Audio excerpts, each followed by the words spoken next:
Hello everyone, Ashtaki all in one या YouTube चॅनलला तुम्हा सर्वांचं स्वागत आहे. आज आपण ATS प्रज्ञाशोध परीक्षेची तयारी करणार आहोत. त्यामध्ये विषय आहे मराठी. उतारा क्रमांक 7. पहा, भारत हा आपला देश आहे. भारत विशाल आहे.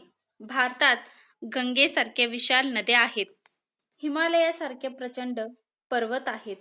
भारत फार प्राचीन आहे. भारतात विविध धर्माचे लोक सलोख्याने राहतात. भारतात अनेक भाषा बोलल्या जातात. भारतात अनेक साधू संत जन्माला आले आहेत. म्हणून माझा भारत महान आहे. अशा या भारत देशाचा मला खूप अभिमान वाटतो. आपला देश कोणता आहे? खाली 4 पर्याय दिलेले आहेत पहा. भारत, चीन, नेपाळ, अमेरिका. पहा, आताच आपण उत्तरावर वाचलेलो होतो की भारत हा आपला देश आहे. म्हणून पर्याय क्रमांक 1 हे बरोबर उत्तर आहे. प्रश्न दुसरा पहा.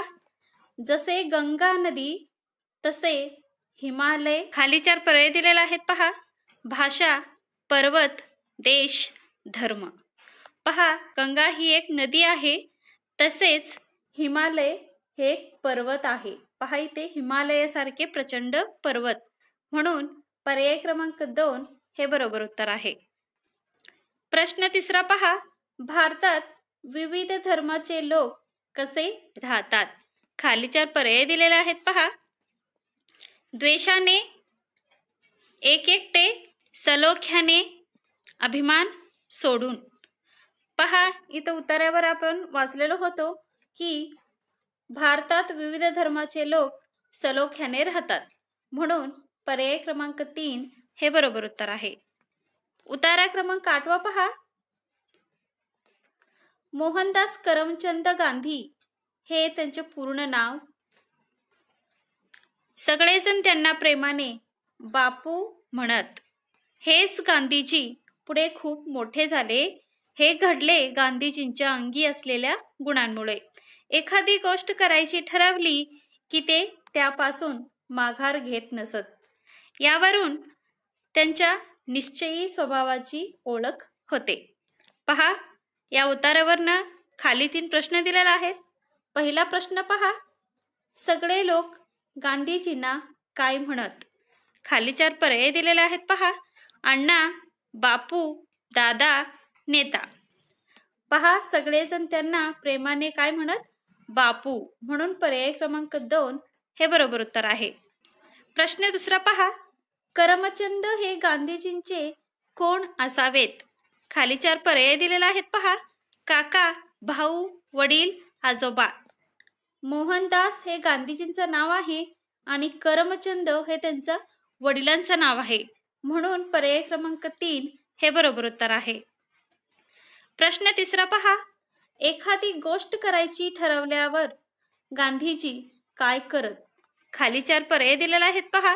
त्यापासून माघार घेत, तिचा विचार करत, इतरांना करायला सांगत, ती निश्चयाने पूर्ण करत. पहा, इथे एखादी गोष्ट करायची ठरवली की ते त्यापासून माघारी घेत नसत आहे. आणि खाली पहा, यावरून त्यांचा निश्चयी स्वभावाची ओळख येते. म्हणून पर्याय क्रमांक 4 हे बरोबर उत्तर आहे. उतारा क्रमांक 9. झाडे ऊन, वारा, पाऊस झेलतात. झाडे माणसाला पाने, फुले, फळे देतात. पक्षी येतात, झाडावर आसरा घेतात, घरटी बांधतात. गाई गुरे येतात, झाडाखाली बसतात. झाडे त्यांना सावली देतात. झाडे फक्त आपल्यापुरते बघत नाहीत, त्यांचे जगणे दुसऱ्यांसाठीच असते. झाडे करतात सर्वांची सेवा. आपल्यालाही तसा भाव हवा. या उतारावरनं खाली 3 प्रश्न दिलेले आहेत पहा. पहिला प्रश्न आहे, झाडे काय झेलतात? खाली 4 पर्याय दिलेले आहेत पहा. पाऊस, वारा, ऊन, सर्व पर्याय बरोबर. पहा, इथे झाडे ऊन, वारा, पाऊस झेलतात. म्हणून सर्व पर्याय बरोबर. पर्याय क्रमांक 4 हे बरोबर उत्तर आहे. प्रश्न दुसरा पहा. झाडे गाई गुरांना काय देतात? खाली 4 पर्याय दिलेले आहेत पहा. सावली, फळे, पाणी, फुले. पहा इथे झाडे गाई गुरांना सावली देतात, म्हणून पर्याय क्रमांक 1 हे बरोबर उत्तर आहे. प्रश्न तिसरा पहा. आपल्याबरोबर कोणती इच्छा पाहिजे? खाली 4 पर्याय दिलेले आहेत पहा. कोणालाही मदत न करणे, सर्वांची सेवा करणे, दुसऱ्यांसाठी न जगणे, सर्वांना त्रास देणे. पहा इथे झाडे करतात सर्वांची सेवा, आपल्यातही तसा भाव हवा, म्हणून पर्याय क्रमांक 2 हे बरोबर उत्तर आहे. उत्तर क्रमांक 10.